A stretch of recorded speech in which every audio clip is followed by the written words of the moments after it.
Captain है गुरु भक्त अरुणी। इस आदर्श स्वागत में आज हम यही करने वाले हैं। देखो बच्चों, यहाँ एक गुरु भक्त अरुणी नाम का बच्चा था। वो अपने गुरु की बहुत आज्ञा माना करता था और उसी आज्ञा के अनुसार ये पाठ बनाया गया है जो आपको मैं पढ़ाती हूँ। सभी बच्चों को ध्यान किताबों में होना चाहिए। बहुत दिनों पहले उदालक नाम के एक मुनि वन में आश्रम बनाकर रहते थे। एक उदालक नाम के मुनि थे। मुनि यानी क्या होता है? ऋषि होते हैं, बहुत बड़ी तपस्या करने वाले। वो थे जो आश्रम बना के कहाँ रहते थे? वन में रहते थे। आश्रम अत्यंत सुंदर और रमणीय था। उनका आश्रम बहुत ही सुंदर और रमणीय था। आश्रम में एक सुंदर पाठशाला थी। आश्रम में क्या था? एक सुंदर पाठशाला थी जिसमें बहुत से बालक पढ़ते थे। आश्रम के पास एक बड़ा खेत भी था। आश्रम के पास एक बहुत बड़ा खेत भी था जिसमें मुनि के संरक्षण में नाना प्रकार की फसलें उगाई जाती थी। एक खेत था। उनके आश्रम में क्या क्या था? उनके आश्रम में क्या क्या था? उनके आश्रम में एक पाठशाला थी, वहाँ पे बहुत बच्चे पढ़ते थे। और उनके आश्रम में बहुत बड़ा खेत था और उस खेत में क्या करते थे? अनेक प्रकार की फसलें उगाया करते थे। खेती बाड़ी का कार्य आश्रम में पढ़ने वाले छात्र ही करते थे। वहाँ खेती का जो काम करते थे ना, वो बच्चे जो पढ़ते थे उस आश्रम में वही करते थे। और सभी छात्र लगन से पढ़ते थे। सभी छात्र क्या थे? लगन से, बड़ी मेहनत से पढ़ते थे। साथ साथ खेत का भी पूरा ध्यान रखते थे। मुनि छात्रों को बड़े ध्यान से पढ़ाते थे। मुनि और छात्रों में अत्यंत प्रेम था। जो मुनि थे ना और उनके जो छात्र थे उनमें बहुत प्रेम था, क्योंकि सारे छात्र क्या थे? आज्ञाकारी थे। आप लोगों को भी क्या हो? गुरु की और अपने टीचर्स की, सबकी आज्ञा का पालन करना चाहिए ना। इसीलिए वो भी इस चैप्टर में सभी बालक क्या थे? गुरु की आज्ञा का पालन करते थे। एक बार खेत में धान की फसल बोई हुई थी। धान जानते क्या होते हैं? धान चावल होता है। क्या होते हैं? चावल। हाँ, तो उनकी फसल बोई हुई थी। छात्रों के परिश्रम से इस बार धान की फसल बहुत अच्छी हुई थी। छात्रों ने परिश्रम किया था, मेहनत की थी, तो उसके वजह से क्या हो गया था? धान की फसल बहुत अच्छी हुई थी। एक दिन दोपहर बाद अचानक मूसलाधार बारिश होने लगी। खूब पानी बरसा। मुनि को खेत की मेड़ टूटकर पानी निकल जाने की आशंका हुई और बहुत तेज बारिश हुई थी ना, तो उस बारिश में क्या था कि ना ऐसे खेतों में पानी भर गया था। जब वो मुनि थे ना, उनको ऐसे शंका हुई, शंका यानी थोड़ा ऐसे डर लगने लग गया कि हमारी जो बाढ़ है वो टूटकर पानी खेतों में ज्यादा आ जाएगा। मुनि ने छात्रों को पुकारा। छात्रों, अधिक वर्षा होने के कारण खेत में खूब पानी भर गया है। यदि किसी से कहीं से खेत की मेड़ टूट गई तो सारा पानी खेतों के बाहर जाएगा। इससे फसल खराब हो जाएगी।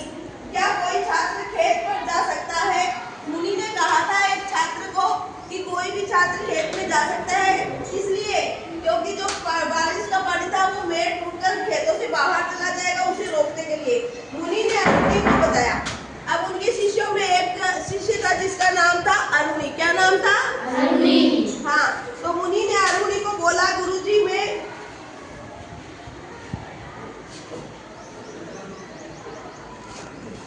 छोटा छात्र अरुणी बोला, गुरुजी मैं खेत पर जाऊंगा। एक बहुत ही छोटा बच्चा था। गुरुजी के जो मुनि के जो शिष्य थे उनमें एक बहुत ही छोटा बच्चा था जिसका नाम अरुणी था। और वो बोला, हाँ गुरुजी मैं खेत पर जाऊंगा। और मुनि ने अरुणी को बताया, देखो बाहर बहुत तेज बारिश हो रही है, सावधानी से जाना। और गुरुजी ने उनको कहा, वो जो मुनि थे उसने उस बच्चे अरुणी को बोला कि बाहर बहुत तेज बारिश हो रही है और तुम बड़ी सावधानी से जाना। यदि खेत की मेड़ कहीं से टूट गई तो उसे ठीक करके आना। अरुणी ने खेत पर जाकर देखा कि एक ही डाल से मेड़ टूट गई थी और पानी बहने लगा था। वह जल्दी जल्दी मिट्टी लगाकर मेड़ की दरार भरने में लगा था, किंतु पानी की तेज धार मिट्टी को बहा देती थी। अरुणी मिट्टी डालते हुए थक गया, तो फिर पानी का बहाव नहीं रुका। अंत में पानी रोकने के लिए वह स्वयं दरार पर लेट गया। अरुणी क्या किया? अरुणी ने वहाँ पे मिट्टी डालना था, डालते डालते क्या हुआ? सारी मिट्टी बह गई और वो थक गया था। फिर उसने क्या किया? वो खुद ही वहाँ पे लेट गया। पानी को रोकने के लिए वो क्या हो गया? खुद ही लेट गया। बहाव नहीं, अंत में वह खुद ही वहां पे लेट गए, जिससे पानी का बहाव रुक गया। क्या हो गया? पानी बहना रुक गया। शाम होने आई पर सब छात्र भोजन कर चुके थे, किंतु अरुणी खेत से वापिस नहीं आया था। रात्रि होने पर गुरुजी ने सब शिष्यों के साथ अरुणी को न देखकर उनमें पूछा, अरुणी कहाँ है? एक शिष्य ने उत्तर दिया, गुरुदेव आपने ही तो उसे खेत देखने के लिए भेजा था, तब से ही वह लौटकर नहीं आया है। गुरुदेव सब छात्रों को लेकर खेत की ओर चल पड़े। खेत पर पहुंचे तो उन्होंने अरुणी को पुकारा। जब गुरुदेव वहां पहुंच रहे थे, फिर उन्होंने खेत पर पहुंचकर अरुणी को आवाज लगाई, अरुणी अरुणी, अरुणी बेटा तुम कहाँ हो? अरुणी ने दरार से लेटे लेटे उत्तर दिया, गुरुजी मैं यहाँ हूँ। मुनि के साथ छात्र आवाज की दिशा की ओर बढ़ने लगे। सबने देखा अरुणी खेत की टूटी हुई मेड़ की दरार पर लेटा हुआ है, वह मिट्टी से लथपथ हो गया है। मुनि की आज्ञा पाकर अरुणी मेड़ की दरार के बाहर आया। मुनि ने उसे छाती से लगाया। देखो इतना प्यारा बच्चा होता है ना, उसको तो कोई भी छाती से लगा सकता है, कोई भी प्यार कर सकता है।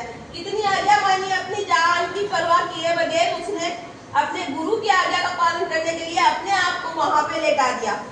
इतना तेज पानी था, वो उस पानी में खुद भी बह सकता था, या पानी उसके नाक में जाकर उसका सांस भी रोक सकता था, फिर भी उसने अपनी जान की परवाह किए बगैर अपने गुरु की आज्ञा का पालन किया। तो इस चैप्टर से हमें यही तो पता चलता है ना कि हमें भी अपने गुरुओं का सम्मान करना चाहिए, उनकी आज्ञा का पालन करना चाहिए। करोगे ना आज से सभी बच्चे?